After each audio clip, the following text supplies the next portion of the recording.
네, 어, 그 박수경이라고 하고요. 지금은 평화비추는 숲이라는 사회적협동조합의 대표를 하고 있고요. 그전에는 교사였고, 회복적 정의와 관련된 교육 운동은 2011년부터 시작을 했어요. 네, 그래서 학교 안에서 왜 평화가 안 만들어지는지 제가 이제 공교육 교사이면서 윤리를 가르쳤거든요. 어, 네, 한국에서 공교육을 받으면 초등학교 1학년부터 고등학교 3학년까지 12년을 뭐 바른 생활 또는 도덕 또는 윤리라는 과목으로 12년을 배워요. 윤리는 가치를 가리키는 과목인데 제가 현장에서 이제 도덕과 윤리를 가르치는 교사로서 아이들이 과연 가치를 배우나? 그런 것 같지 않은 거예요. 그래서 가장 고민이었습니다. 오히려 반대로 욕을 잘 못했던 친구들이 학교에 와가지고 욕을 배워서 어, 중학교, 고등학교 갈수록 더 강한 뭐 욕이라든가 또는 어, 편가르기라든가 뭐 이런 게 오히려 더 기술적으로 좋아지는 것 같은 거예요. 그래서 학교에서 나는 어떤 역할을 하는 거지? 내가 교육이라는 이름으로 뭘 제대로 하는 건가라는 고민에 빠졌고요. 그래서 그 평화에 좀 더 관심이 있었고, 그러다 보니 회복적 정의를 만나게 됐어요. 그래서 회복적 정의가 굉장히 중요한 우리의 패러다임을 바꿀 수 있는 그런 거구나라고 해서 그 운동을 교육 운동을 계속 해왔습니다. 그러다가 명퇴를 하고 학교 바깥에서 하는 일들을 하다 보니 네, 학부모님들도 많이 만나고 있고요.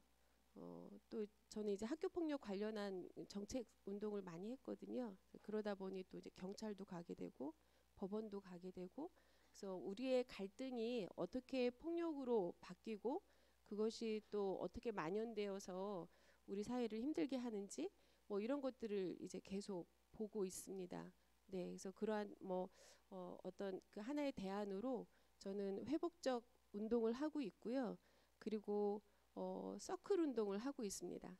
그래서 서클에 대한 이야기를 오늘 좀 드리고 그리고 간단한 서클 그 실습도 해 보려고 해요. 그래서 우선은 PPT 중심으로 회복적 정의가 무엇인지 이미 이 강의를 들으셔서 아시는 분들도 계실 텐데요. 다시 한번 같이 보면서 그 가치를 좀 더 공유하는 시간을 갖도록 하겠습니다. 일단은 PPT 중심으로 말씀을 드릴게요. 네, 시를 하나 가져왔어요. 저는 시 읽기를 좋아해서 꽃 가꾸는 여인이라는 시인데요. 제가 읽어볼게요. 내가 만약 당신이라면 식물을 달래주지 않을 것이다. 그렇게 조심스레 보살피는 것은 식물에게 해로울 수 있다. 흙을 쉬게 하라. 너무 갈아엎지 말고 마를 때까지 기다리라. 물을 주기 전에 잎은 스스로 제가 갈 방향을 찾고 싶어 한다. 잎에게 자기 힘으로 햇빛을 찾아갈 기회를 주라. 성장을 가로막는 것은 지나친 재촉, 너무 세심한 보살핌, 사랑하는 것들을 그냥 놓아두는 법을 우리는 배워야 한다. 네, 나오미 롱메제.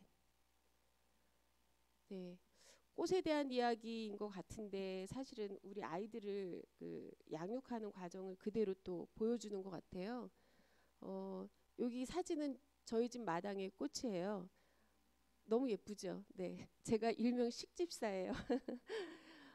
마당에서 겨울이 지나면 그다 사라지는데 봄이 되면 희한하게 막 생명이 올라오고 꽃봉오리가 올라오고 그 꽃봉오리가 올라오면서 이제 그 피기까지 아침마다 매번 이렇게 들여다봐요. 마음이 좀 어느 때는 급해지고요. 얘가 도대체 뭐가 될까 이러면서 왜 아직도 꽃봉오리지? 그러다 드디어 이렇게 만개를 하면 굉장히 큰 감동을 주더라고요. 네. 그런데 여기 시에 있는 말이 정말 하나도 틀린 말이 없어요. 어, 막 빨리 꽃을 보고 싶어서 재촉한다고 하더라도 자기 시간이 돼야 피더라고요.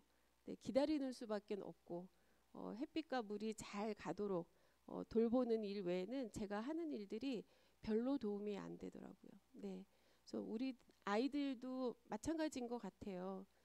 지나친 재촉, 내 마음이 너무 바빠서 또는 너무 지나친 돌봄, 세심한 돌봄이 아이들의 반발자국만 어렸을 때는 반발자국만 앞서가야 되는데 너무 저만치 앞서가가지고 오히려 아이들의 자발성, 어떤 그 아이의 내적 힘 이런 것들이 좀 약해지는 것을 또 보기도 합니다. 그래서 그 우리의 훈육의 모습이랑 아주 그 비슷한 그런 시인데요. 네, 어떻게 훈육할 것인가, 어떻게 훈육해 오셨나요? 네, 훈육 상황이거든요. 아이들이 싸우고 있죠. 훈육이 들어가야 될 상황입니다. 그동안 우리는요, 일반적으로 이런 훈육 상황에서 어떻게 접근해 왔냐면요. 아이들은 미숙하고 어리기 때문에 가르쳐야 된다라고 해서 사실은 권위적으로 가르치는 것이 우리 일반적인 훈육이었어요. 최근에 들어와서는 조금 변화가 있기 시작했지만 일반적인 대세는 바로 이렇게 엄격하게 가르치고 하는 내용입니다. 이러한 훈육의 방식을요, 우리는 응보적 훈육이라고 이야기하는데요. 그것은 뭐냐면 잘못했으니까 그만큼 벌 받는다. 잘못했으니까 벌 받는다. 라는 패턴이에요. 잘못했으니까 벌 받는다라는 것은 우리 그 이면에 어떤 그 전제가 있냐면 잘못을 어떻게 제거하고 없앨 것인가 라는 관점이 있어요. 이런 응보적 훈육을 우리가 갖게 된 이유는 인류의 아주 오래된 신념인 응보적 신념 또는 응보적 정의가 있기 때문에 그래요. 그래서 응보적 정의 또는 응보적 신념은 잘못하면 그에 상응하는 고통이나 처벌을 받아야 된다라는 신념이죠. 그래서 이러한 신념은 우리 문화와 우리 사회 구조에 영향을 줬고 교육에 영향을 줬고요. 이런 응보적 신념을 가장 제도화한 것이 형사사법이에요. 그러니까 형사사법은 잘못한 만큼 얼만큼의 형량을 주느냐에 모든 관심이 쏠려 있고 모든 전문 법률가들은 이것에 관심을 가지고 있죠. 네, 그런데요, 응보적 훈육이 잘못한 만큼 벌 주는 방식이 예전에는 잘 통했어요. 예를 들어서 제가 첫 교직 생활한 게 93년이거든요. 그때는 너무나 당연하게 아이들 잘못하면요, 제가 막 혼냈어요. 그럼 아이들이 잘못했습니다라고 반성도 잘했어요. 그런데요, 어느 순간부터요, 제가 그렇게 막 야단치면요, 왜 저만 가지고 그러세요? 꼭 그렇게 그 잘못된 거예요? 라고 말할 아이들이 하기 시작하더라고요. 그래서 이전처럼 이건 잘못한 거지, 그러니까 너 벌 받아야 돼, 뭐 이런 식으로 하는 게 작동이 되지 않고요. 오히려 저항감을 가져오고 아이하고 교사의 관계를 깨트리게 되고 막 이런 일들이 벌어지기 시작했어요. 그 응보적 훈육의 한계를 정말 학교 현장과 또 가정에서 제가 경험을 어느 순간부터는 아주 많이 했는데요. 응보적 그 형사사법, 응보적 사법도 역시 마찬가지로 한계를 느끼기 시작했습니다. 그래서 잘못한 만큼 형량을 주면 사회가 안전하게 되고 범죄율이 낮아지고 이걸 기대했던 건데 그것이 아니라 사회는 여전히 안전하지 않고 오히려 재범률은 올라가고 있고 법을 촘촘히 만들었는데 그 촘촘한 법망을 다 빠져나가는 일들이 발생하는 거예요. 그러면서 잘못한 만큼 처벌하는 거에는 한계가 있구나. 이게 다가 아니구나. 한계가 있고 그것에 대한 대안이 필요하다라고 고민을 먼저 하기 시작한 것은 다름이 아니라 사법에서부터 먼저 그 고민을 하게 됐습니다. 그래서 이 한계에 대한 대안으로 나온 것이 회복적 정의 또는 회복적 사법 이렇게 우리가 부르거든요. 어떤 계기가 있었습니다. 물론 잘못한 만큼 벌 주면 왜 사회가 안전해지지 않을까, 왜 재범률이 올라갈까, 뭐 이런 고민들이 있어 왔는데 1974년에 여기 왼쪽에 있는 분이 이제 마크 안츠라는 보호관찰사예요. 그래서 청소년 범죄가 일어나면 소년원에 보내는 역할을 하는데 이분이 관찰해 보니까 소년 범죄를 소년원에 보냈어요.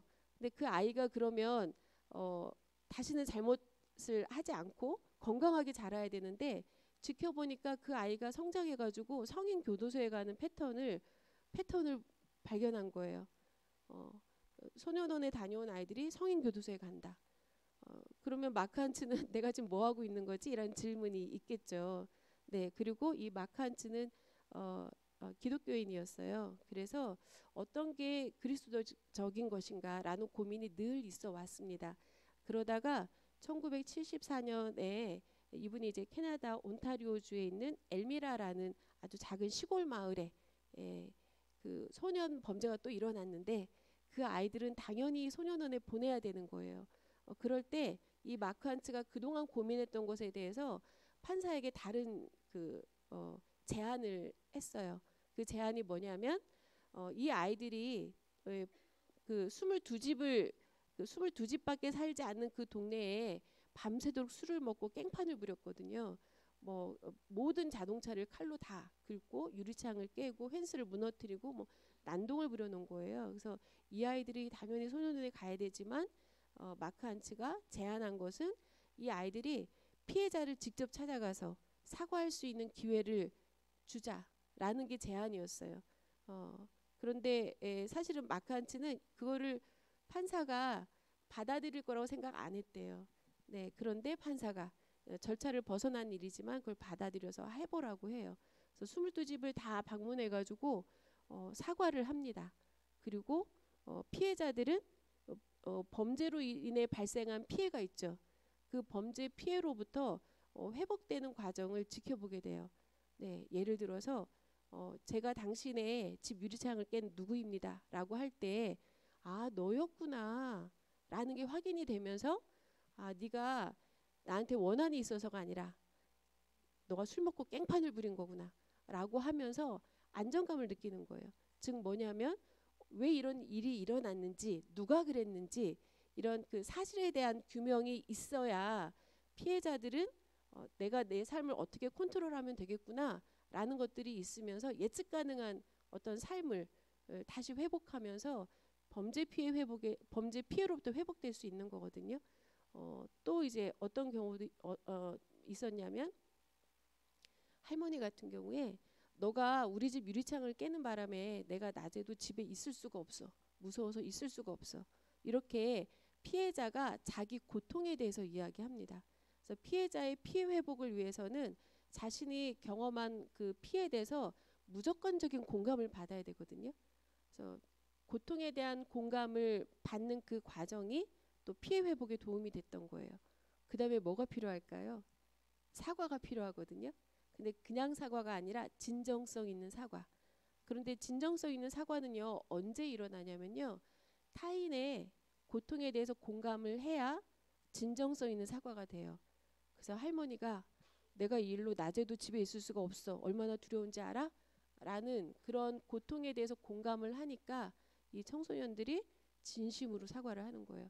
아 나의 행동이 다른 사람에게 이렇게 큰 피해를 줬구나 라고 공감하는 순간 자동적으로 할머니 죄송해요 이렇게 나오는 거죠. 그래서 여튼 이런 그 우연한 그 마크 한츠의 이런 시도가 사실은 사법계에서는 굉장히 큰 사건이었어요. 그래서 제가 아는 판사님은 그 사법에 중요한 사건이 두 개가 있다. 하나가 뭐냐면 함무라비 법전이다. 예전엔 눈에는 눈이 아니라 눈을 다쳐도 상대방에게 뭐 생명을 빼앗거나 뭐 이랬는데 그게 아니라 그 더 큰 피해를 주는 게 아니고 더 큰 복수의 방식이 아니라 그만큼의 복수만 해라라고 제안했던 함무라비 법전이 사법에서는 굉장히 큰 사건이었고 또 하나가 이거다 이렇게 얘기를 해요. 본인은. 네, 이 마크 한츠 이때의 새로운 시도 이게 사법계에서는 굉장히 큰 전환을 가져온 사건이다 이렇게 얘기를 하는데요. 여튼 이 그 가해자 피해자 대화 모임이라는 것을 만들게 됩니다. 그래서 1974년이었는데 76년에 이런 가해자 피해자 대화 모임이 캐나다와 미국에 200여 개가 생길 정도로 굉장히 많은 확산이 됐었고요. 그러면 회복적 정의가 어, 이 마크한트가 시작했나? 그거는 아니에요. 사실은 우리 아주 인류에게 원래부터 있었던 가치이기도 합니다. 근데 그것이 현대적으로 다시 조명을 받고 이게 제도에 영향을 주게 된 어떤 계기이다라고 말할 수 있는데요. 네, 네, 요 얘기입니다. 그래서 그 회복적 정의의 역사라고 하면은 몇 가지를 꼽아요. 우리 한국에도 사실은 이런 역사가 있죠. 그런데 대표적으로 이렇게 꼽는 몇 가지 역사가 있는데요. 아메리카 나바오 원주민, 그 북아메리카 선주민들이에요. 그들에게는 지금의 회복적 정의의 모습이 아주 잘 나타내는 것 중에 하나가 뭐냐면 피스메이킹 서클이라는 겁니다. 그래서 둥글게 둘러 앉아서 어떤 범죄가 발생했을 때 함께 그것에 대해서 공동체가 고민을 이야기하고 해법을 같이 찾는 과정이거든요. 그런데 그들은요 이런 생각을 가지고 있대요. 피해와 갈등이 일어나는 것은 연결의 부재이다. 이게 단절이 됐기 때문에 이런 일이 일어난다라고 보고 그래서 정의라는 것은 뭐냐면 관계를 회복하기 위한 치유와 연결의 과정이다. 이런 이해를 가지고 있다고 합니다. 그래서 지금의 회복적 사법이랑 아주 유사한 생각들을 가지고 있는 거고요.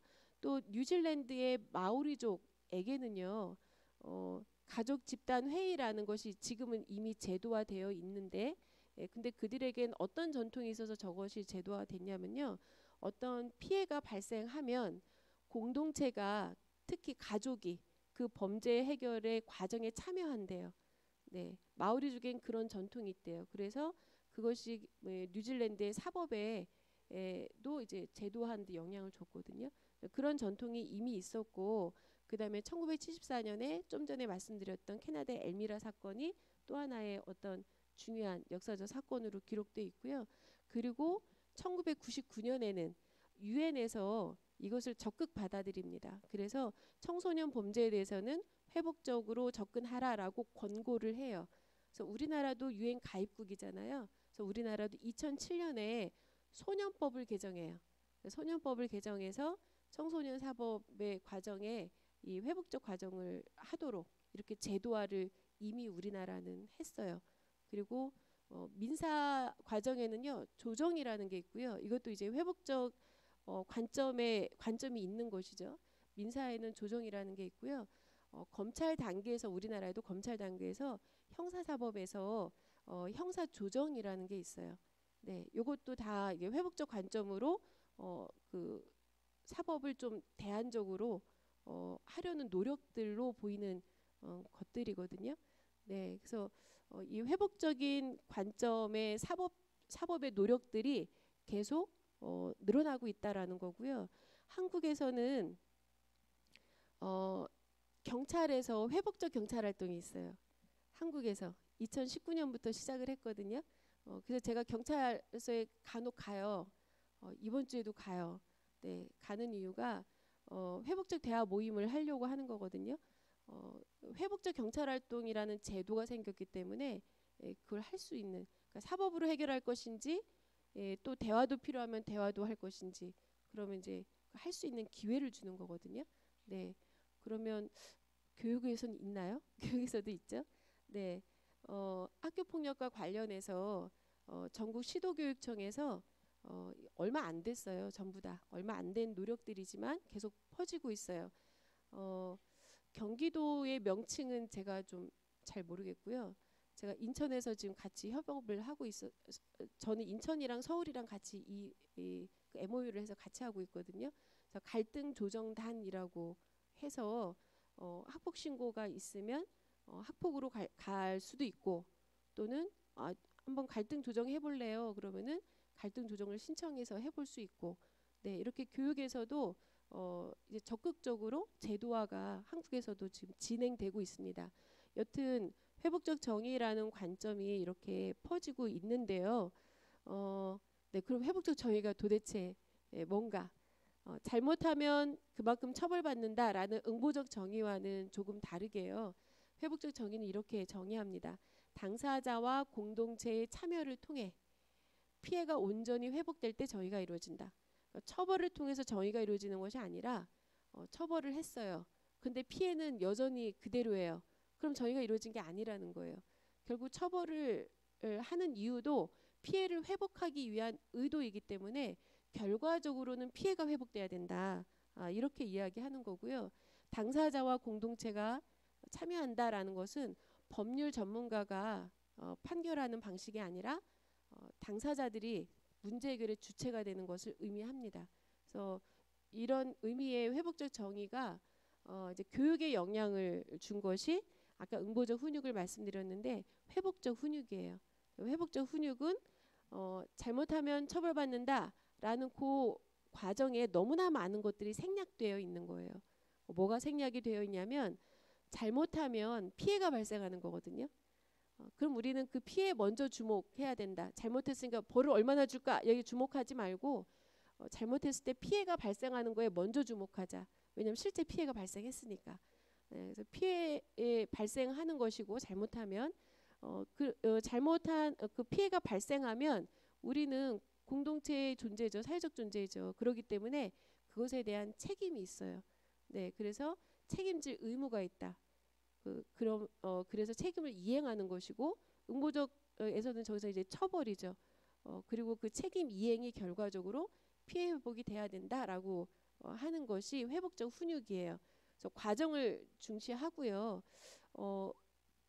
응보적 훈육과 회복적 훈육의 어떤 그 전제들 중에 차이 중에 하나는 회복적 훈육은요. 어떻게 하면 긍정적인 행동을 더 많이 하게 할 것인가, 증대하게 할 것인가, 요거예요. 응보적 훈육은 어떻게 잘못된 행동을 줄이거나 제거할 것인가에 가 있고요. 그러다 보니까 무슨 일이 있으면 뭐에 먼저 이렇게 시선이 가냐면 어떤 잘못이 있었지? 이렇게 시선이 가요. 네, 그러니까 회복적 훈육은 어떻게 하면 긍정적인 행동을 더 많이 하게 할 것인가이기 때문에 무슨 일이 발생하면 어떤 긍정적인 행동이 부족했을까? 여기서 어떤 긍정적인 행동을 더 해볼 수가 있을까? 뭐 여기에 이제 관심이 있는 거죠. 그래서 예를 들어서요. 제가 어제 초등학교를 갔거든요. 초등학교에 갔는데 여기 옆에 있는 게 둥그렇게 둘러앉은 서클하는 활동이었는데 하나 울어요. 초등학교 5학년 여학생 반이었는데 여학생이 울더라고요. 그래서 갑자기 너 왜 울어? 그랬더니 자기를 뭐죠? 갑자기 잊어버렸어요. 요즘 트롤이라고 그랬대요. 옆에 있는 남학생이 자기를 트롤이라고 그랬대요. 잘못한 행동이잖아요. 그래서 네 마음이 지금 어떤 거야? 했더니 말도 안 하고 그냥 울기만 해요. 그래서 이 친구한테 물어봤어요. 너가 트롤이라고 말했어? 했더니 저만 말한 게 아니고 뭐 막 이래요. 그래서 그럴 때 집중해야 될 게 뭐죠? 일단은 피해는 확인했죠. 그것 때문에 제가 속상해요. 제가 듣고 싶지 않은 거예요. 이런 거잖아요. 네, 이 아이한테 너는 의도가 뭐였어? 물어봤어요. 왜 트롤이라고 말한 혹시 이유가 있니? 했더니 그때 저희가 게임하고 있었거든요. 게임하는데 자꾸 이제 전체가 다 같이 해야 되는 게임이에요. 그래서 아이들에게 어떻게 하면 우리가 다 같이 잘할 수 있을까 했더니 아이들이 제안한 게 이제 박수를 치는 게임이었거든요. 전부 다 이렇게 딱 준비하고 이제 시작하면은 같이 하는 게 좋은 방법이라고 이제 아이들이 대안을 찾아서 전부 다 이러고 있었어요. 근데 그 여학생만 이러고 있었어요.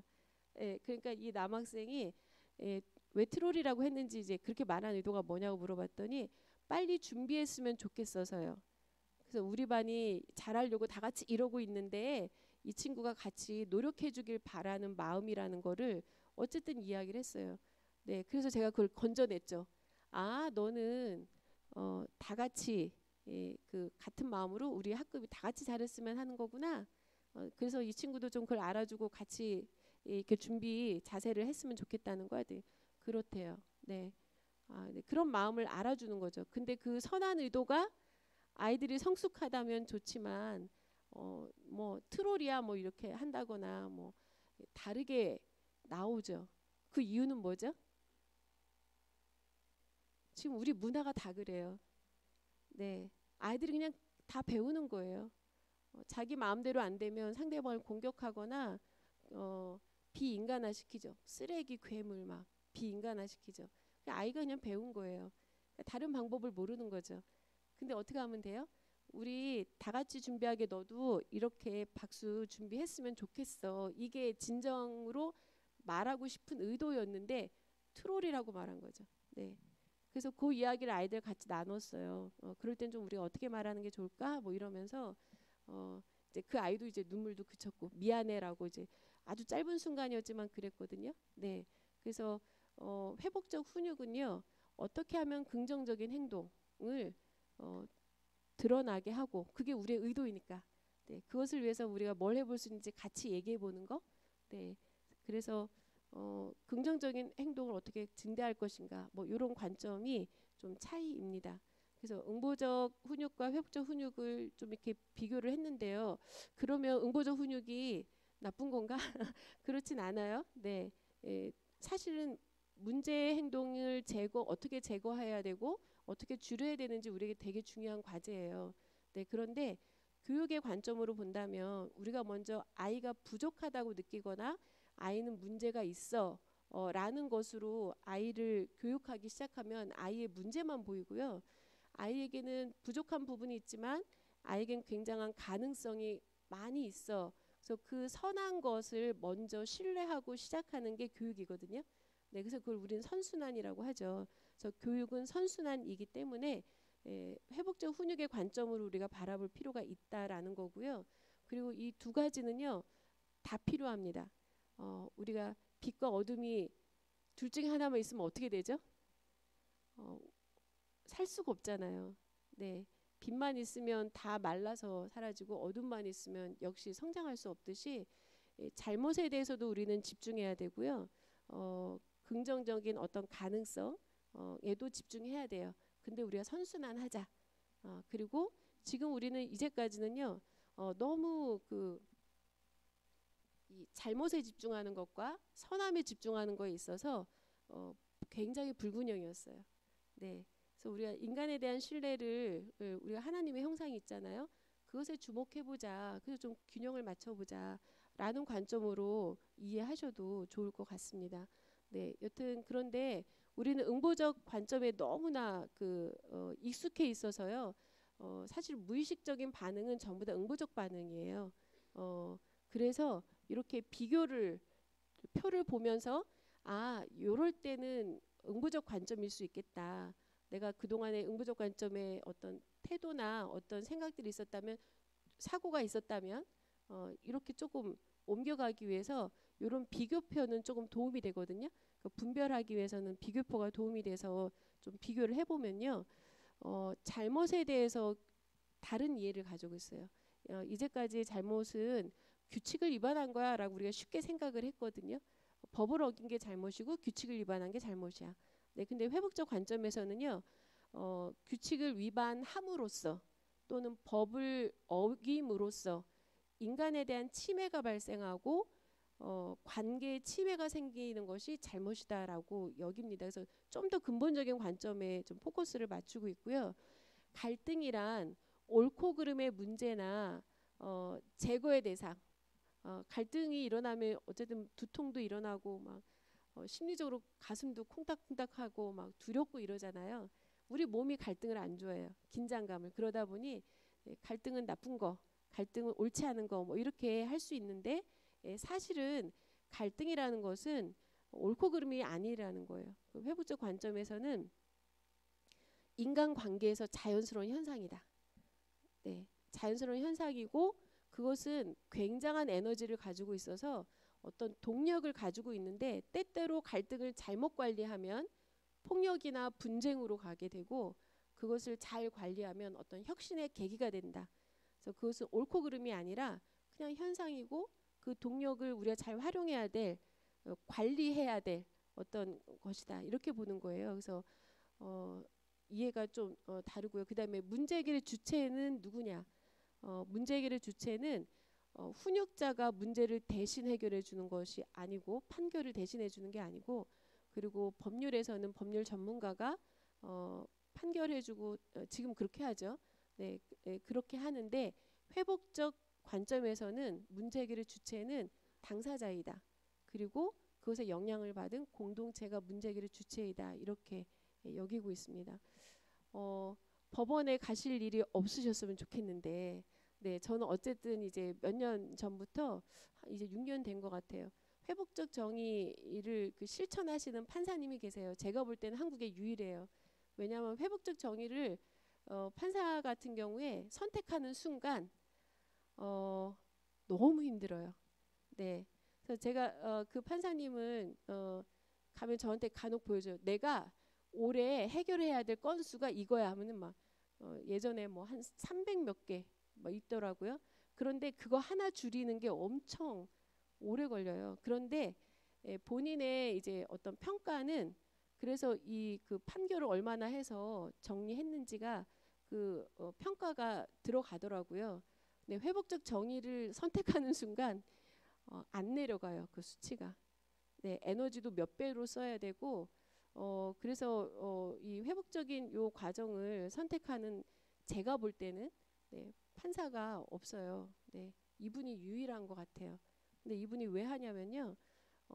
학교 폭력 사례가 와서 아동이잖아요.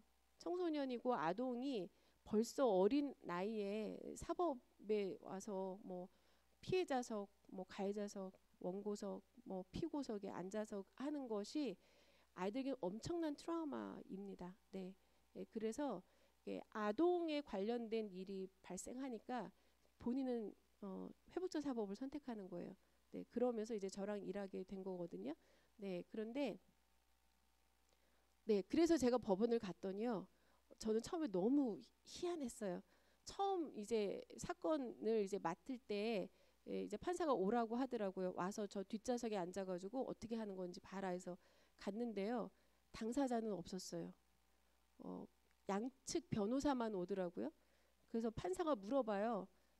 그 원고 측 뭐라고 하든가요? 뭐 원고 측 입장을 얘기해요. 뭐그 피고 측 이야기하십시오. 뭐 이야기해요.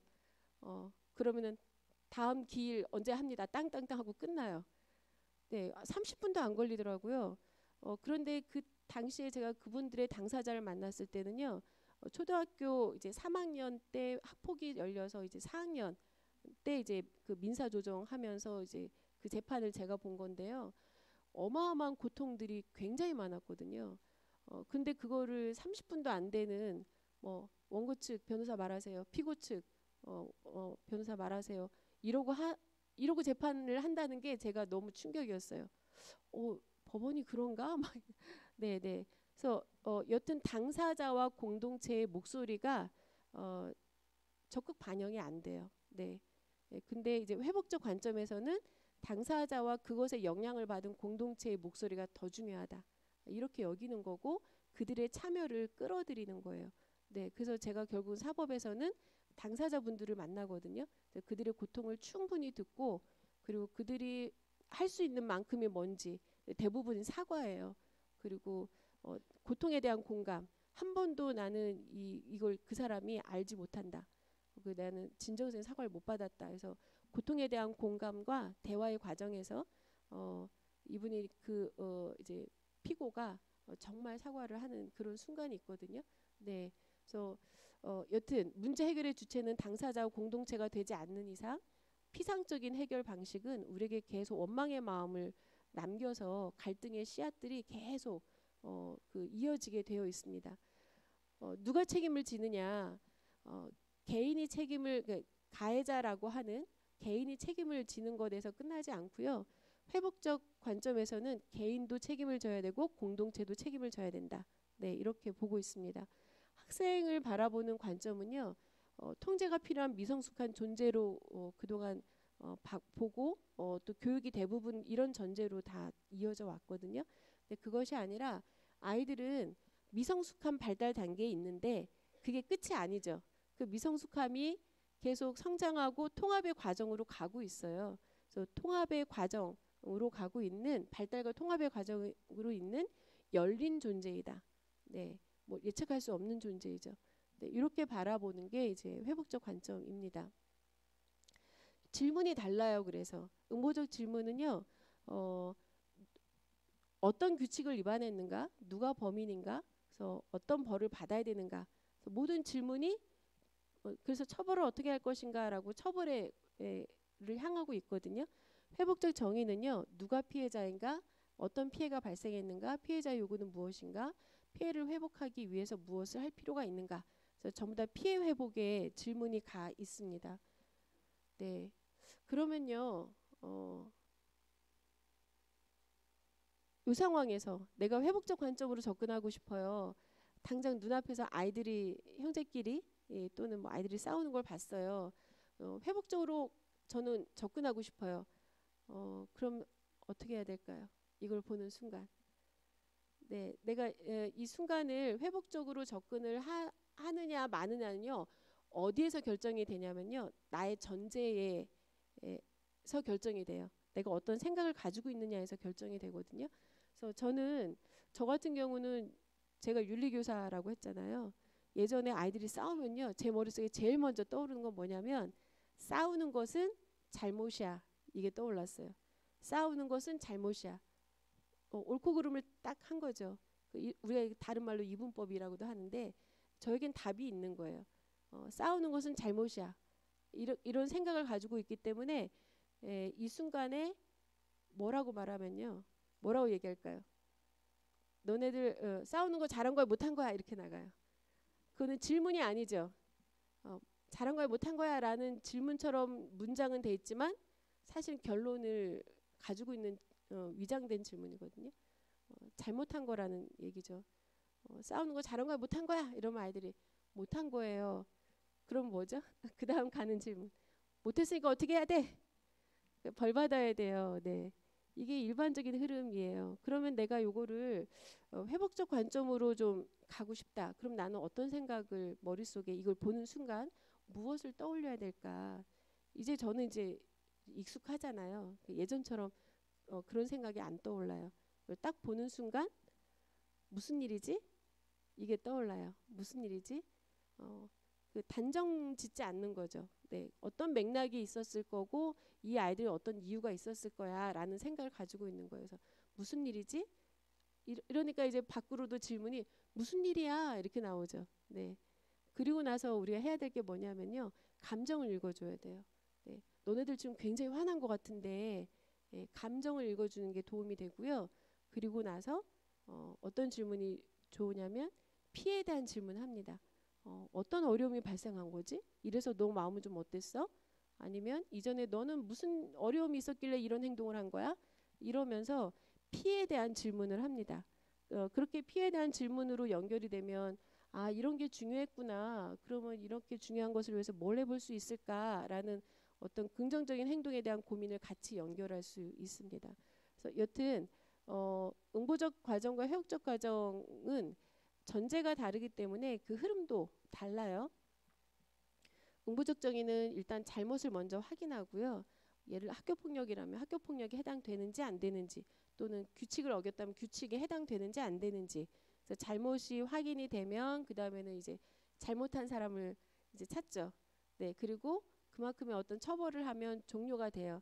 회복적 과정에서 제일 먼저 하는 것은 피해 확인이에요. 어떤 어려움이 있었나요? 모두의 피해를 확인합니다. 두 사람이 싸웠다면 두 사람의 어떤 어려움뿐만 아니라 두 사람이 싸움으로써 학급 공동체에는 어떤 어려움이 있었는지 뭐 이런 것까지 같이 물어요. 그리고 해법을 탐색해요. 그때는 개인과 당사자가 공동체가 참여해요.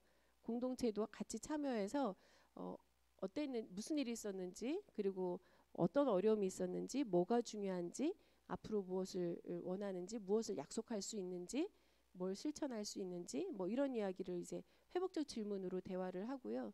그리고 같이 책임을 집니다. 개인도 책임지고 학급도 우리가 말리지 않았더니 또는 야 너 왜 말로 해 싸우지라고 한다던가 뭐 누가 이기나 뭐 구경하자 뭐 이런 분위기를 조성한다던가 뭐 아니면 야 누가 이랬대 저랬대라고 뒷담을 했다거나 뭐 이런 것들이 사실은 그 교실 문화나 이런 데 있거든요. 그러한 것들을 우리가 어떻게 책임을 져야 되는가 함께 책임을 지는 겁니다. 그럼으로써 공동체가 더 단단해지는 과정으로 그 재통합되는 것을 목적으로 하는 것이 이제 회복적 과정이고요. 네, 여기서 회복이라는 것은 결과적으로는 침해된 존엄을 회복하는 것이고요. 단절된 관계를 회복하는 것이고, 사라진 책임을 회복하는 것이고, 약화된 공동체를 회복하는 것이고, 깨어진 정의를 회복하는 것이다라고 회복적 정의에서 그 정의의 개념을 이렇게 설명하고 있습니다. 네, 회복적 정의는 계속 발전하고 있어요. 그래서 회복적 정의가 사법에서 시작을 했는데 그 교육뿐만 아니라 시민사회도 영향을 주고 있거든요. 그래서 회복적 실천 뭐 이렇게 이제 사회 운동으로 연결이 되고 있고요. 교육에서는 회복적 훈육, 또 회복적 훈육이라는 것은 훈육은 사건이 발생한 다음에 대처거든요. 근데 교육은 예방적인 것이 더 중요해요. 그래서 예방적인 것까지를 얘기할 때는 회복적 생활 교육이라고 하고요. 근데 생활 교육과 수업이 분리되어 있지 않다. 그래서 우리가 학교가 뭐 샘물학교에 대해서 이야기하는 건 아니고요. 제가 이제 공교육에 대해서 이제 이야기를 중심으로 하면 학교의 시스템과 문화는 응보적 시스템과 문화가 아주 잘 되어 있어요. 네. 그런데 회복적 정의나 가치들을 실현하기 위해서는 이 시스템과 문화도 회복적 문화와 시스템이 필요해요. 가치 충돌이 일어나거든요. 네. 그래서 최근에는 회복적 교육으로 이렇게 그 계속 발전을 하고 있습니다. 네. 그래서 회복적 교육은요. 회복적 정의 가치에 기반한 교육이다 이렇게 정의를 내리고 있고요. 아주 두 가지 중요한 그 의미가 있어요. 첫 번째 의미는 모든 사람이 태어날 때부터 부여받은 존엄성과 가치를 존중하고 지지하는 교육 환경을 어떻게 조성할 것인가. 모두 존엄한 존재이죠. 네, 그것을 증대할 수 있는 교육 환경을 어떻게 만들 것인가이고 또 하나는요. 서로 관계 맺는 능력이 성장하는 배움의 공동체로 어떻게 나아갈 것인가.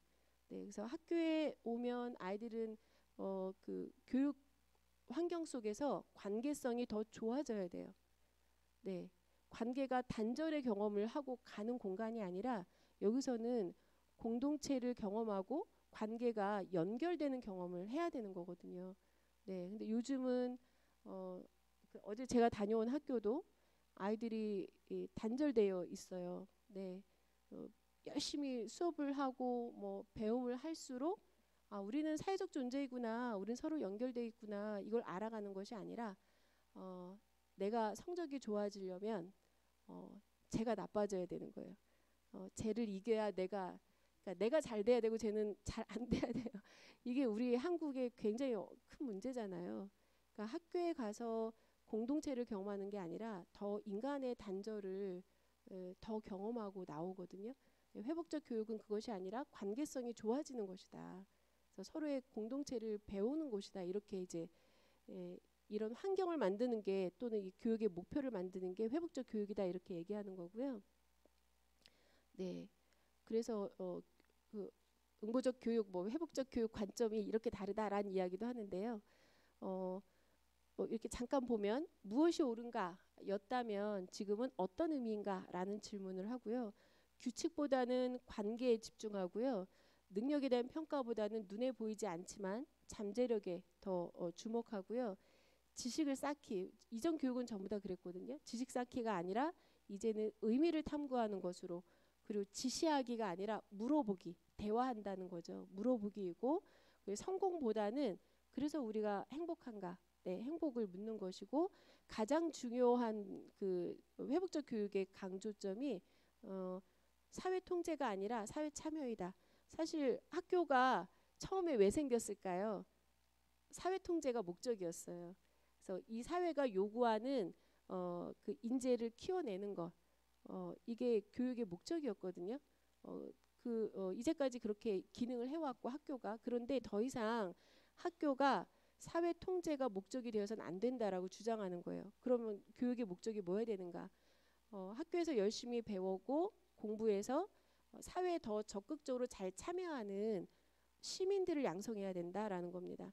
침묵하지 않고 이 사회를 같이 만들어가는 그런 역량 있는 시민으로 만들어야 된다. 그래서 사회 참여가 목적이에요. 그러면 교육도 다 바뀌어야 돼요. 아이들에게 질문하고 아이들이 자기 목소리를 내게 하고 아이들이 스스로 뭘 해볼 수 있는 기회를 더 많이 만들어주고 이게 교육의 방법이나 모든 게 다 바뀌어야 되거든요. 네, 그래서 이런 게 이제 회복적 교육이다라고 이렇게 이야기하고 있고요. 그래서 인간과는 그 존엄한 존재이다. 그리고 관계적 존재이다. 그리고 내면의 지혜를 가졌다. 그렇죠? 내면의 지혜뿐만 아니라 뭐도 있죠? 어둠도 있어요. 어리석음도 있습니다. 네. 근데 우리가 어리석음에 너무 집중했어요. 그런데 우리 내면의 지혜도 있어라는 이야기예요. 네. 그래서 내면의 지혜도 있다라는 이야기고요. 존엄한 존재이기 때문에 네. 어떤 가치를 가지고 있냐면요. 존엄하기 때문에 존중받아야 된다. 네. 어떤 이유에서든 존중받아야 된다라는 얘기고요. 관계적 존재이기 때문에 우리는 서로에게 책임이 있다는 거예요. 네, 우린 연결돼 있기 때문에 나의 행복과 다른 사람의 행복이 연결돼 있고 나의 고통이 다른 사람과 고통이 연결돼 있기 때문에 우리는 서로의 책임이 있고 우리는 취약성이 있죠. 그래서 제가 그 변호사 우영우 보면서 거기서 나온 멘트인데요. 우영우가 이제 특채를 해서 문제가 있다. 페널티를 줘야 된다. 막 이런 대사가 있었어요. 그러고 보니까 우리 사회가요. 다른 사람의 약점에 주목하고 거기에 페널티를 주는 게 공정하다고 생각을 하고 있구나를 생각을 했어요. 그런데 모두 다 취약성을 가지고 있잖아요. 근데 그 취약성을 발견하고 거기에 페널티를 주기 시작하면 우리 지구에 누가 남아있죠? 아무도 안 남아있어요. 네, 왜냐하면 다 취약성을 가지고 있기 때문에. 네, 그래서 우리가 취약성이 있는 이유는요. 서로 돌보라고 있는 거죠. 네, 돌보라고 있는 거예요. 거기에 페널티를 주라고 있는 게 아니라. 네, 그래서 상호 책임은 상호 돌봄의 의무를 말합니다. 네, 그래서 관계적 존재이기 때문에 우리는 사회적 책임이 있고요. 우리는 내면의 지혜를 가지고 있어요. 그래서 힘을 독점하면 안 돼요. 소수가 힘을 독점하면 안 돼요. 우리 아이들한테도 내면의 지혜가 있기 때문에 자녀를 훈육할 때 내가 모든 걸 독점하면 안 돼요. 아이가 자신의 내면에 어떤 지혜를 발휘하고 그 힘을 키울 수 있도록 그리고 그 아이의 어떤 선택의 그 영역은 우리가 존중해주고 그것을 계속 키워나가야 되거든요. 네, 그래서 내면의 힘이 있기 때문에 힘을 소수가 독점하는 것이 아니라 특히 공동체 같은 경우에 공동체 구성원들이 다 지혜가 있어요. 네, 어리석음도 있지만 그래서 우리는 힘을 독점하는 것이 아니라 공동체가 같이 힘을 공유하는 방식으로 가야 된다라는 거고요. 네, 그리고 그 방법은 회복적 정의에서는 대화로 해요. 네, 대화로 합니다. 그래서 대화가 굉장히 중요해서요. 그럼 우리는 대화를 어떻게 해왔을까? 대화란 마셜비 로젠버그는 이제 비폭력 대화를 만든 분이세요.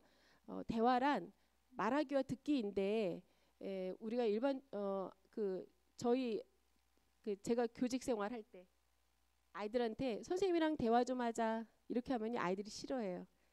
네, 왜냐하면 듣기만 하거든요. 그 친구는 제가 말하기만 하고 그거는 대화가 아니라는 거예요. 말하기와 듣기가 있어야 되는데 말하기는 어떤 말하기여야 되냐면요. 솔직하게 말하기여야 돼요. 그런데 뭐 누구를 기쁘게 해주기 위한 말하기라든가 뭐 눈치 보면서 말하기는 우리를 어리석음으로 이끌어 갈 수 있어요. 솔직하게 말해야 되고요. 듣기는요 공감으로 들어야 돼요. 근데 우리는 어떻게 듣냐면요 나의 경험, 내가 받은 교육에 기반해서 들어요. 근데 원래 듣기라는 것은 상대방이 말하고자 하는 의도를 듣는 거거든요. 근데 나의 경험과 교육을 가지고 듣는다면 상대방이 말하고자 하는 의도는 잘 못 들어요. 내가 듣고 싶은 것만 듣는 결과가 있거든요. 네, 그래서 오히려 잘 들으려면 나의 경험도 내려놔야 되고요.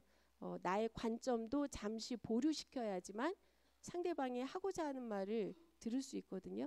그래서 마셜비 로젠버그는 이제 그런 듣기와 그런 말하기를 해야 된다라고 이야기하고 있고요. 데이비드 봄이라는 분은 대화는 의미의 흐름이다 이렇게 말하고 있거든요. 우리가 대화를 단순히 어떤 정보를 주고받는 것으로 생각할 수 있는데 그것이 아니라 그 이상이다. 네, 그래서 어떤 의미냐면요. 제가 저희 아들한테 아주 간혹 듣습니다. 엄마는 꼰대야 이러면 간혹 듣거든요. 그런데 의미를 듣는 것이다라고 한다면 제가 꼰대라는 말 때문에 뚜껑이 열릴 것이 아니라 뭘 들어야 되는 거죠? 꼰대가 말하고자 하는 의도를 듣는 거예요. 꼰대가 말하고자 하는 의도는 저도 말할 기회 주세요. 아니면 저도 좀 선택하고 싶어요. 저도 존중해 주세요. 이런 거거든요. 그래서 대화라는 것은 정보의 어떤 주고받음을 넘어서서 의미의 흐름이다라고 하는 거고요.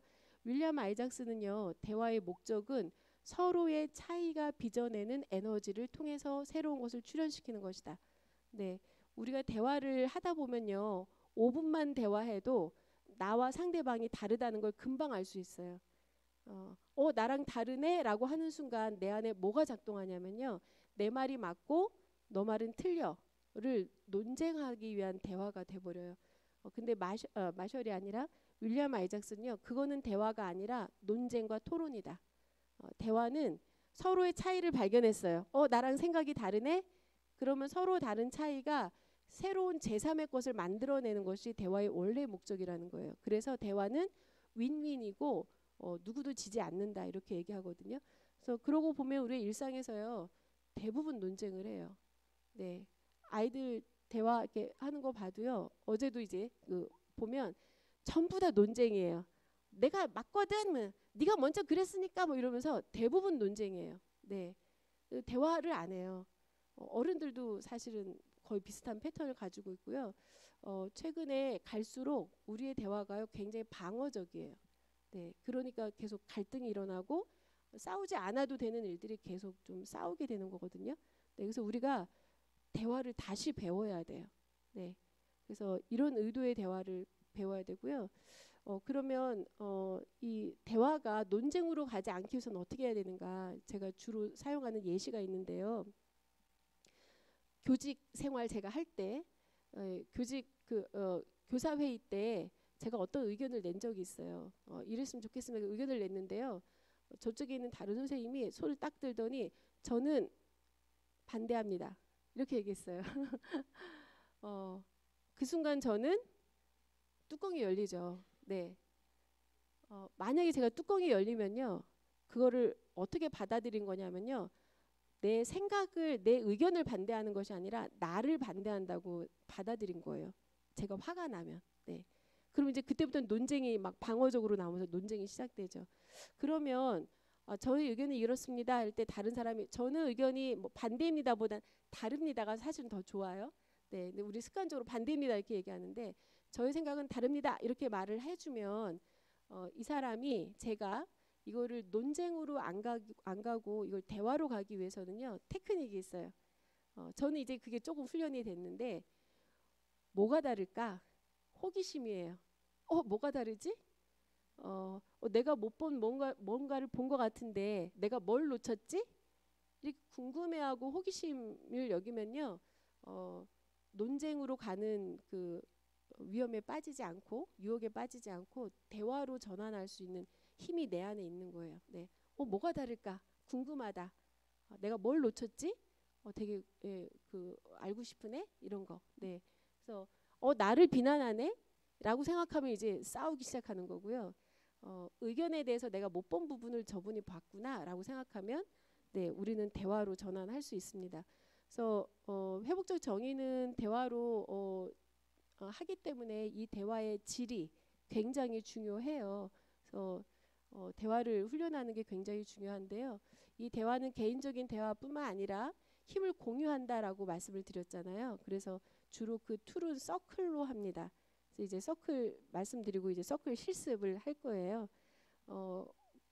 힘을 공유 소수가 독점하지 않는 방식으로 집단의 지성이라고 하죠. 공유한 힘을 집단 지성이라고 하는데 어떻게 하면 집단 지성을 만들어낼 수 있는가? 그게 이제 서클의 방법입니다. 그 중에 하나가 서클의 방법인데요.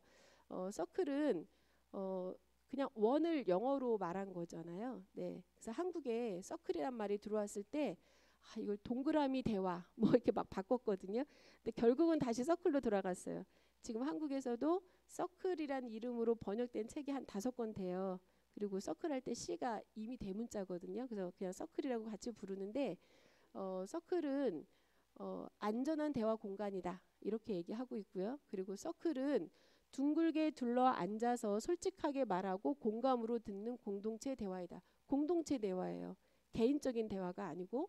네, 그리고 케이프라니스라는 분은 이렇게 말해요. 자기 자신과 타인을 환대함으로써, 환대가 출발이에요. 네, 나도 환대하고 다른 사람도 환대하고 함으로써 참여자들이 모두 연결되도록 돕는 구조화된 소통 과정이다. 그래서 서클을 하면 거기 참여하신 분들이 연결성을 경험해야 되는 거예요. 네, 동그랗게 둘러앉아서 단절을 경험했다. 이러면은 서클에 뭔가가 좀 문제가 있는 거거든요. 그럼 뭐가 잘못됐을까 이렇게 돌아보게 되는데요.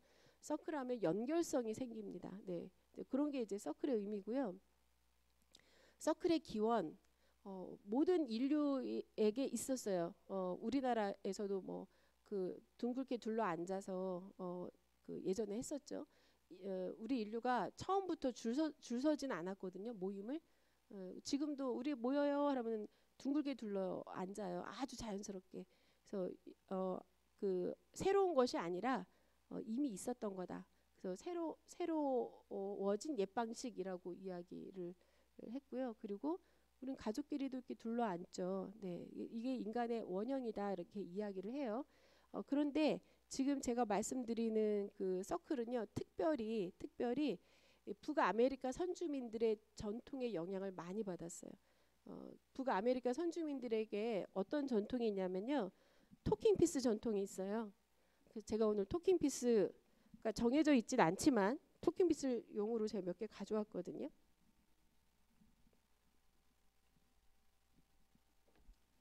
둥글게 둘러 앉는다는 거는 우리가 연결돼 있다는 거고, 말하기를 한 사람이 독점하지 않는다는 거예요. 지금 제가 독점하고 있잖아요. 네, 말하기를 독점하면요, 말하는 사람의 영향력이 자꾸 커져요. 근데 그 끝까지 독점하잖아요. 그럼 그 영향력이 권력이 돼버려요. 그리고 제가 계속 얘기하면은 이제 제가 무슨 권위자가 돼버려요. 네, 이 말하기에 그렇게 힘이 있어요. 그런데 토킹피스로 간단하게 이 말하기를 나누고 영향력을 나누고 권력을 나누는 거거든요. 둥그렇게 둘러 앉아서 모든 분에게 동등하게 이렇게 이 토킹피스 아무것도 아니지만 엄청난 힘을 그런 역할을 해요. 그래서 특별히 지금 말하는 거는 북아메리카 선주민들 사이에 그러니까 제가 어렸을 때 인디안 영화를 보면요, 가운데 저기 일부러 사진 모닥불 사진을 가져왔는데 저런 장면을 봤던 것 같아요. 인디언들이 가운데 불 펴놓고 그리고 이렇게 담뱃대를 돌려서 이야기한다든가 아니면 깃털을 가지고 이렇게 한다든가. 지금도요, 캐나다에 가면요, 다양한 토킹피스가 엄청 많아요. 인디언들에게는 토템이 있었거든요. 그 토템이 한 6개인가 뭐 그런 동물이 있어요. 그래서 토템별로 토킹피스를 기념품을 파는 걸 제가 본 적이 있어요. 네, 그래서 이렇게 토킹피스가 있었다라는 거, 네, 그 전통이 있고요. 기본 철학은요, 우리 모두는 다른 사람의 도움을 필요로 하고 다른 사람을 돕는 것이 곧 우리 자신을 돕는 것이다라는 네, 철학이 있고요. 또 서클 참여자들은 서클 안에 있는 모든 이들이 함께 만든 공동의 지혜로부터 유익을 얻는다. 네. 그리고 참여자는 주는 사람과 받는 사람으로 구분되어 있지 않는다. 모든 사람이 주는 동시에 받는다. 네, 이렇게 이야기하고 있고요. 그래서 교사와 학생이 나눠져 있지 않는다. 뭐 이거 똑같거든요. 네. 또 서클은 문제를 새롭게 이해하고 새로운 해결책을 찾기 위해 참여한 모든 사람들의 인생의 경험과 지혜에 기반한다. 네, 그래서 서클은요, 주로 스토리텔링을 많이 해요. 그래서 본인들의 어떤 경험 속에 있는 이야기를 나누면서 그 안에 스며 있는 지혜와 뭐 이런 것들을 같이 공유하면서 더 큰 지혜로 우리가 이렇게 연결되는 거거든요. 그래서 주로 스토리텔링이에요. 그래서 이따 하실 때도 제가 질문을 드릴 텐데 스토리텔링입니다. 네, 이런 철학이 있다라고 이야기하고 있고요.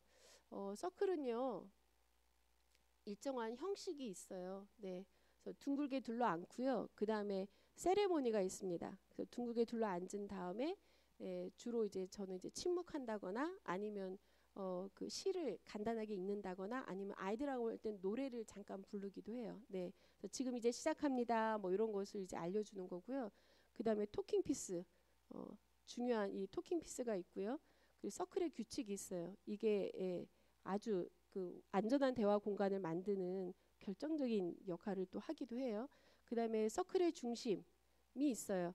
원이라는 것은 한 점으로부터 똑같은 거리에 있는 점들의 집합이거든요. 그래서 우리가 원을 안는다는 거는 그 중간에 그 원의 중심, 그 서클의 중심에 똑같은 거리에 앉아 있는 거예요. 그래서 이 그 원의 중심에다가 서클의 중심에 물건을 놔요. 그 중심이라는 걸 알려주기 위해서 자연물이나 뭐 빛을 상징하는 초를 놓는다거나 아니면 공동체의 어떤 상징을 그 보여주는 어떤 걸 놓으면서 우리가 이렇게 개개인이 원 밖에 한 사람 한 사람 앉아 있지만 이런 공동체의 가치를 통해서 우리는 연결되어 있습니다라는 어떤 그 이미지를 줘요. 네, 그러니까 우리가 의식을 하는 거죠. 아, 공동체에 함께 있구나라는 것을 생각하며 같이 있는 것이죠. 그래서 서클의 중심이 있고요. 체크인과 체크아웃을 해요. 시작할 때는 체크인, 끝날 때는 체크아웃. 시작할 때 체크인은 저 왔어요. 안부를 나누는 거예요. 네, 그 모든 사람이 말하기를 나눕니다. 그래서 내 목소리를 모든 사람에게 들려주고 모든 사람의 이야기, 목소리를 내가 듣는 거. 학급에서 이게 굉장히 중요해요. 그래서 다시 또 어제로 돌아가면요. 아이들이랑 시작할 때 목소리 듣기를 먼저 했어요. 네, 그러면서 너네들이 그 토킹 비스를 가지면 말할 그 권력을 가지고 있는데 말 안 해도 돼. 그런데 너가 너의 목소리를 내주면 우리 친구들이 아, 너가 있구나 이렇게 다 알려주는 일이 되고, 그러니까 근데 우리가 말 안 하면 그 친구가 있었나 모를 수도 있어. 그러니까 우리가 서로 목소리로 좀 안부도 전해주고 이야기했으면 좋겠어. 그래서 모두 얘기하면 좋을 것 같아 했더니 아이들이 한 명도 패스를 안 하고 전부 다 얘기해줬거든요. 네, 그래서 체크인 때 안부를 나 여기 있어 뭐 이런 거고요. 체크아웃은 이제 그 서클을 마치면 소감을 말하는 거예요. 네, 그래서 내가 뭘 배웠는지 뭐 수학하는 의미이기도 하고요. 그 다음에 서클은 열린 질문으로 진행이 됩니다. 그래서 지금은 저는 뭔가 이렇게 지식적인 걸 알려드리잖아요. 이런 거는 서클에서 하지는 않고요. 질문만 드려요. 진행자는 열린 질문을 만들어서 서클이 그 질문이 마치 그 어떤 방향성을 제시하듯이 그런 역할을 하거든요. 그 다음에 침묵을 자주 하고요. 그래서 서클을 느린 대화라고 해요. 성찰하면서 얘기하거든요. 그러니까 서클의 대부분의 질문은 단답식이 아니에요. 우리가 뭐 한국의 수도는 어딜까요? 그래서 서울 뭐 이런 질문이 아니에요. 자기 성찰 질문이기 때문에 생각할 시간이 필요하죠. 자기 성찰 능력이 그래서 계속 커집니다. 네. 그래서 침묵이 많이 필요하고요. 진행자 또는 서클 키퍼, 진행자 뭐는 뭐 그 선생님이나 강사나 뭐 이런 사람이 아니라 단순히 그냥 진행자이고 구성원의 한 명일 뿐이에요. 네. 그래서 굉장히 힘을 동등하게 나눠 갖는 그런 구조가 이제 서클입니다. 종류는 굉장히 많아요. 목적에 따라 서클이 이렇게 많거든요. 단순히 스토리텔링만을 하기 위한 뭐 이야기 나눔 서클, 우리가 좀 치유가 필요해. 치유를 목적으로 하면 치유 서클. 네, 뭐 공동체 형성 서클이라고 썼는데 제가 이제 학급 아이들 만났을 때 공동체 형성 서클을 자주 하는 거고요. 축하 서클, 파커 파머라는 사람이 하는 건 이제 신뢰 서클 이렇게 얘기하고요. 뭐 문제 해결 서클, 양형 서클, 그다음에 회복적 서클이 있습니다. 회복적 서클을 좀 말씀을 드리고 싶은데요. 그러니까 서클에는 종류가 많다. 주제에 따라 이름을 붙이면 된다. 뭐 이렇게 이해하시면 될 것 같고요. 오늘은 이따 실습할 때 스토리텔링, 이야기 나눔 서클 정도로 하려고 해요. 네, 그 회복적 서클이 있어요. 갈등을 어떻게 평화적으로 우리가 전환할지, 네, 뭐 이런 건데요. 인간의 뇌가 이렇게 크게 세 가지로 나뉜데요. 뇌간, 변형계, 대뇌피질. 뇌간은 본능의 뇌이고 변형계가 감정의 뇌입니다. 그리고 마지막에 발달하는 뇌가 이성의 뇌라고 하는 대뇌피질인데요. 이 감정의 뇌 안에 변형계 안에 편도체라는 게 있어요. 우리가 어떤 갈등을 마주하거나 위협을 그 느끼면 이 편도체라는 게 계속 위험 신호를 우리한테 보내요. 안전하지 않아 뭐 이러면서 위험 신호를 보내거든요. 그러면서 우리를 자기를 보호하도록 자기 방어 시스템으로 우리 몸을 만들어요. 그게 뭐냐면 이렇게 공격하거나 도망가거나 얼어붙는 반응입니다. 네, 이럴 때는 방어적으로 하기 때문에 우리가 관계에서 계속 방어적으로 하면 어떻게 되죠? 싸우게 돼요, 결국에는. 네. 네, 그런데 우리가 그 학교 폭력이든 갈등이 발생했을 때 전부 다 뇌에선 이러고 있는 거예요. 공격하거나 도망가거나 얼어붙어서 거짓말하기도 하고 뭐 비난도 하고 이런 거거든요. 그럴 때는 관계 회복이 어려워요. 네. 그러면 우리가 어떻게 그 회복적 서클이라는 게 있다고 하는데 어떻게 이 방어적인 태도를 그 회복적 대화 모임을 통해서 어떻게 다르게 하는 거지라는 게 이게 비밀이거든요. 인간에게는요 두 가지 본능이 있대요. 방어적인 태도를 하는 것과 또 하나는 관계를 맺고자 하는 본능이 있다. 네, 그런데 1차적인 반응은 이 방어적인 태도예요. 공격하거나 도망가거나. 네, 그런데 또 다른 우리의 본능을 활성화시켜야 되는데 그러기 위해서는 뭐가 필요하냐면요. 안전이 필요하대요. 안전하다고 느끼면 이 무장을 해제하고 방어적인 태도를 내려놓으면서 상대방에게 궁금해지는 거예요. 근데 왜 나한테 그 말 한 거지? 궁금해지는 거예요. 네.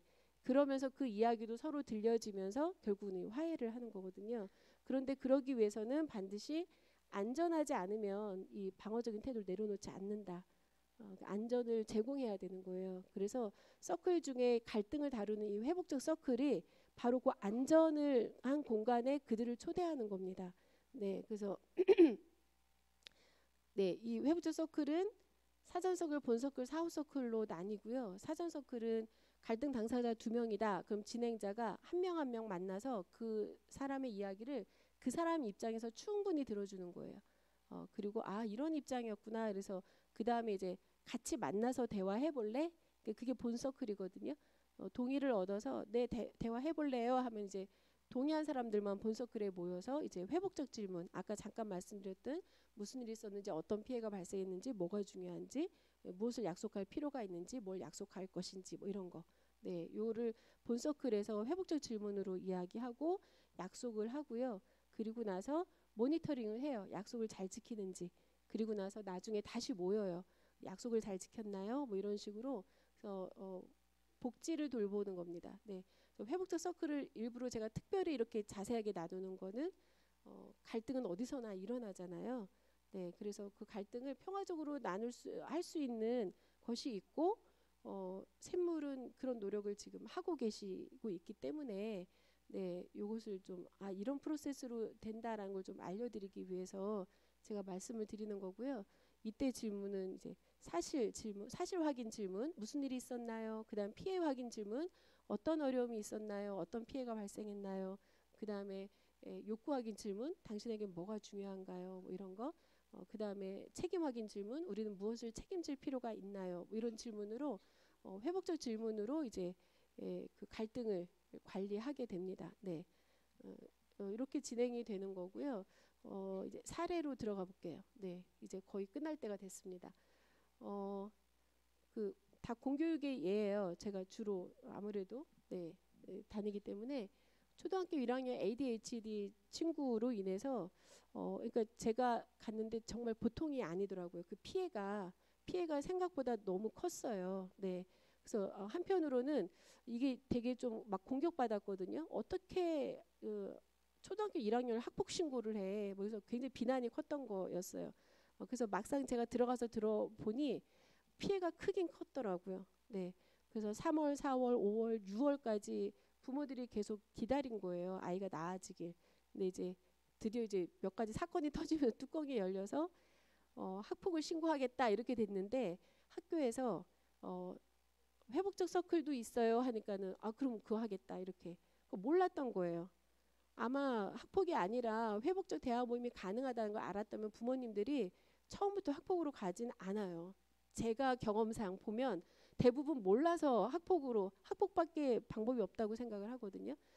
그래서 회복적 대화 모임을 부모님들끼리 했어요. 네, 부모님들끼리 해서 잘된 사례예요. 네, 그래서 아이를 우리가 같이 키우는 입장에서 어떻게 키울 것인지, 우리가 어떻게 협력할 수 있는지를 얘기하는 시간으로 바뀌었어요.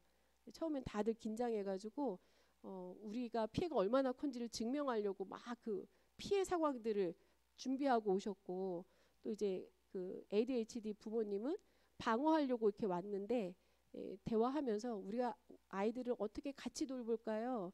어떻게 협력할 수 있을까? 이런 식으로 바뀌었거든요. 네.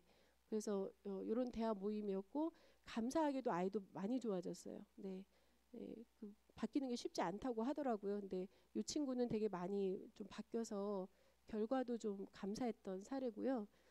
요거는 초등학교 4학년 사례예요. 네, 그래서 그 근데 이제 사례가 케이스별로 다 달라요. 근데 제가 이거를 일부러 가져온 이유는 이것 때문에 그랬어요.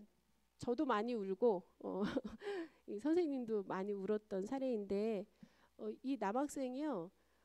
진짜 피해준 행동을 너무 많이 하는 거예요. 제가 이 학교에 이제 1학기 때도 가고 2학기 때도 가고 근데 1학기 때는 이 친구를 만나러 간 건 아니었는데 선생님이 계속 근데요 몇 반에 좀 아슬아슬해요 이랬던 아이였거든요. 근데 이제 드디어 2학기 때는 터져가지고 만났는데 이제 1학기 때 아슬아슬했던 애가 이제 이 친구였다라는 걸 제가 알았는데 그냥 아이들 툭 치고 가방 밟고 뭐 심술이에요. 막 그 의도적으로 막 그 마대자루로 막 이렇게 휘둘러가지고 교실 온통 막 먼지와 지저분하게 하고 막 애들 원망을 그렇게 사는데도 사과 끝까지 안 하고 막 선생님도 너무 힘들고 애들도 이 피해가 점점 커지니까 이제 아이랑 막 거리가 멀어지고 이러다가 이제 2학기 때 드디어 2명의 여학생이 우리가 희생하자 나름 정의감으로 학폭 신고를 했어요. 근데 막상 만나서 얘기하니까 아이가 이런 얘기 하더라고요. 그러니까 2명의 이제 피해자 아이는 나를 돼지라고 불러서 뭐 눈물을 뚝뚝뚝 흘리고 뭐 근데 이제 한 명의 여학생도 자기 피해를 막 얘기하다가 근데 내가 학폭 신고 한 진짜 이유는 너 계속 이러다가 5학년 때 또 학폭 신고 당한다? 그럼 6학년 때 또 신고 당한다? 예방이 중요해. 너 이게 얼마나 나쁜 행동인지 알게 하려고 내가 그래서 한 거야. 뭐 이런 얘기도 같이 섞어서 해줬어요. 다른 한 명은. 근데 이 남학생이 나는 내가 그러고 싶지 않은데 나도 모르게 자꾸 그 상황이면 돼. 내가 스트레스 때문에 그런 것 같아. 근데 친구들이 미워서가 아니라 난 친구들이랑 좀 친하게 싶은데 내 몸은 그렇게 안 돼 매번. 이런 얘기를 하는 거예요. 그런 얘기하면서 좀 안타까웠죠. 네, 안타까우면서도 얘는 여전히 반복을 하고 있는 게 현실이고 이제 그런 얘기를 쭉 하면서 그래 우리는 그러면 어떤 약속을 할까 이렇게 약속을 했는데 일단은 남학생이 일절 안 하겠다. 모든 행동 다 안 하겠다. 그리고 정말 미안해. 진심이었어요.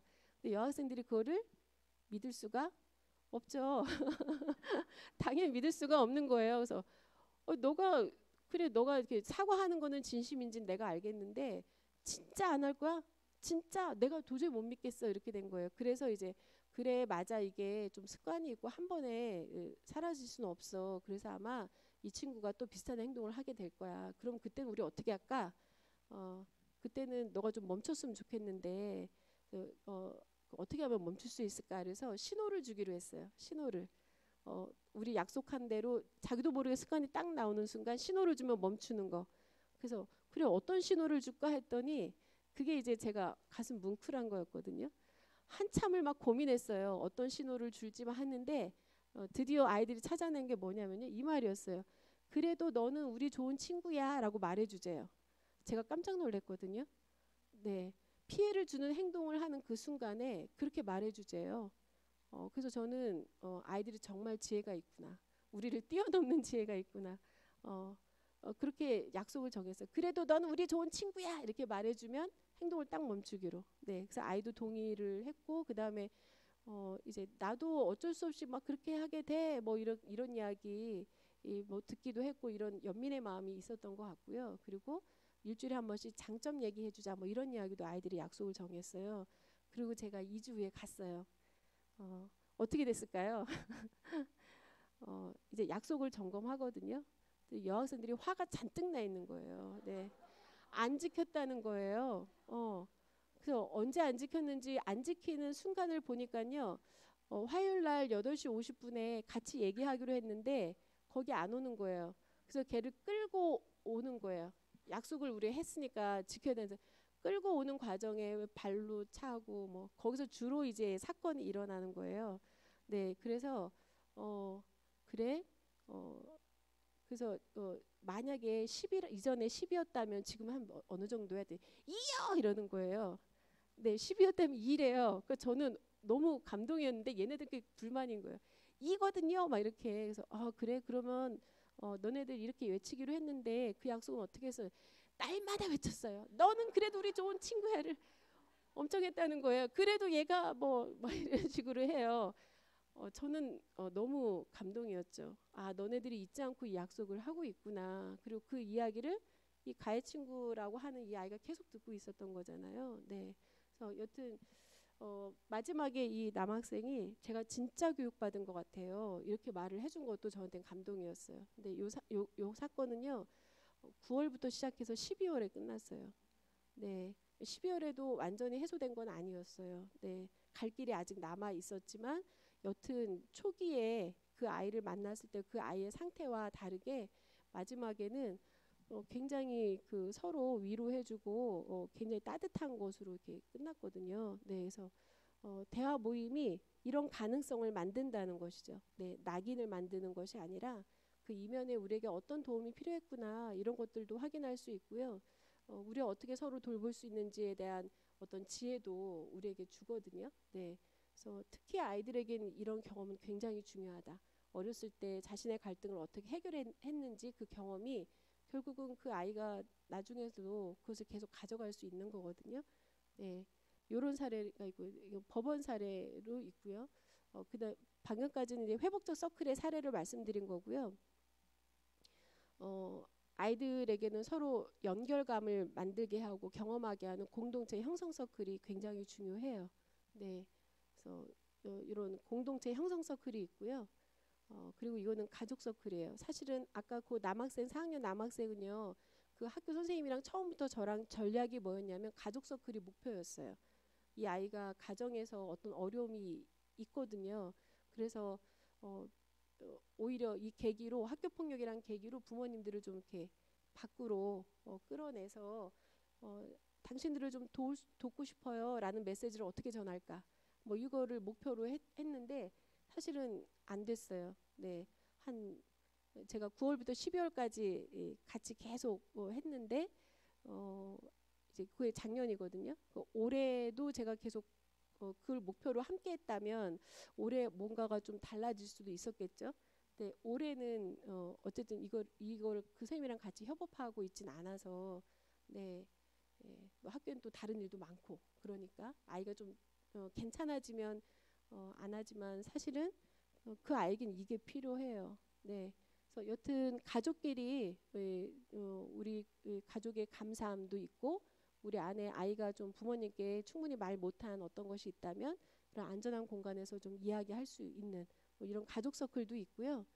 네, 그다음에 교사 공감 서클인데 어른들이 서로 교사는 동료 교사를 지원하기 위한 또 학부모님들은 학부모님들이 서로를 그 지원하기 위한 어떤 공감 서클이 있으면 좋을 것 같아요.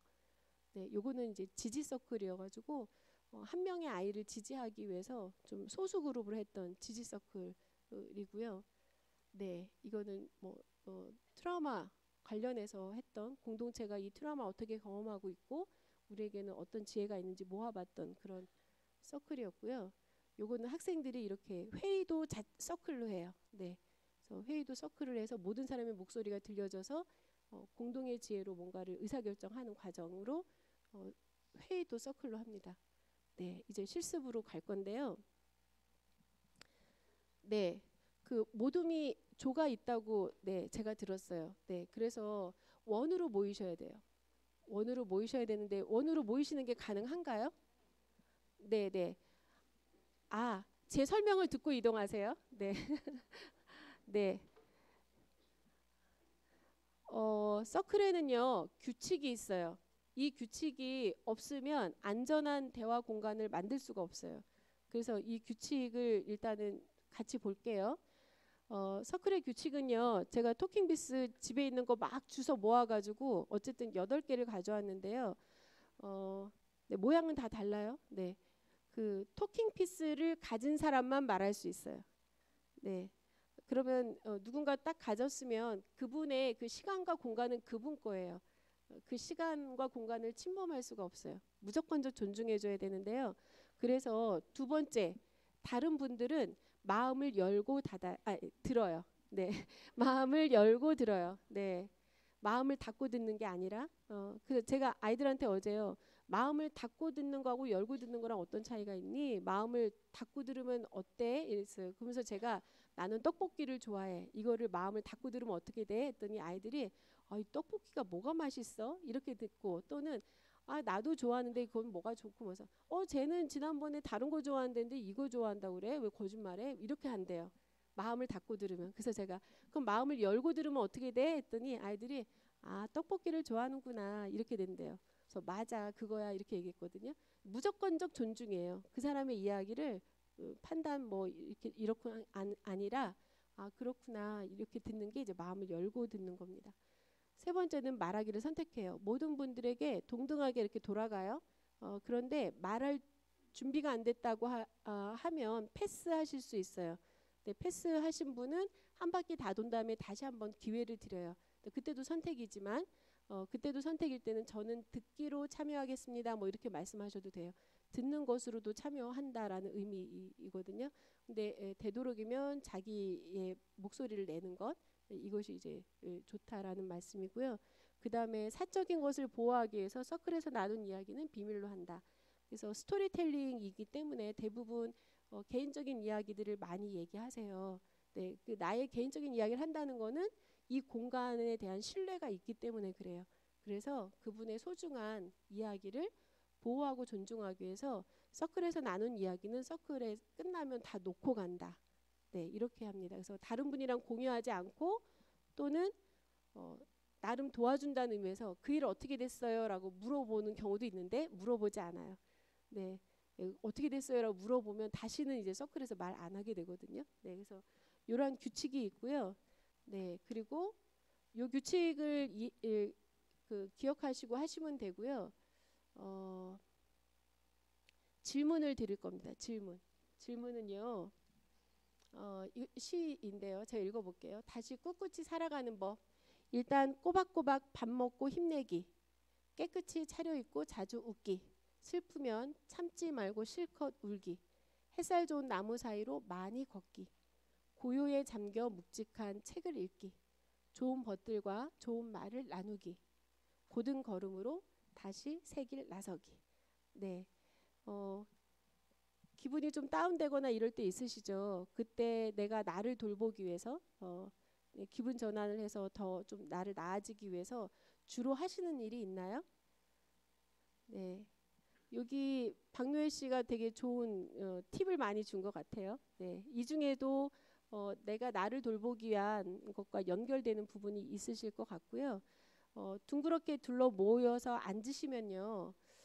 이 질문으로 돌아가면서 이야기해 주세요. 첫 번째 질문은 기분 전환을 위해 주로 하는 것은 무엇입니까? 또는 나 자신을 돌보기 위한 나만의 방법이 있다면 어떤 것입니까? 그 질문으로 돌아가면서 이야기해 주시고요. 시간은 동등하게 사용을 할 거예요. 그래서 이따 모이시면 제가 이제 한 분당 몇 분씩 사용해 주세요라고 안내를 드리겠습니다. 그리고 두 번째 질문은 무엇을 배웠나요? 기억에 남는 것은 무엇인가요? 네. 그래서 오늘 배운 내용 중에 나누고 싶은 이야기를 또 돌아가면서 이야기 나누시는 것으로 하겠습니다. 네. 일단 이동해 보세요.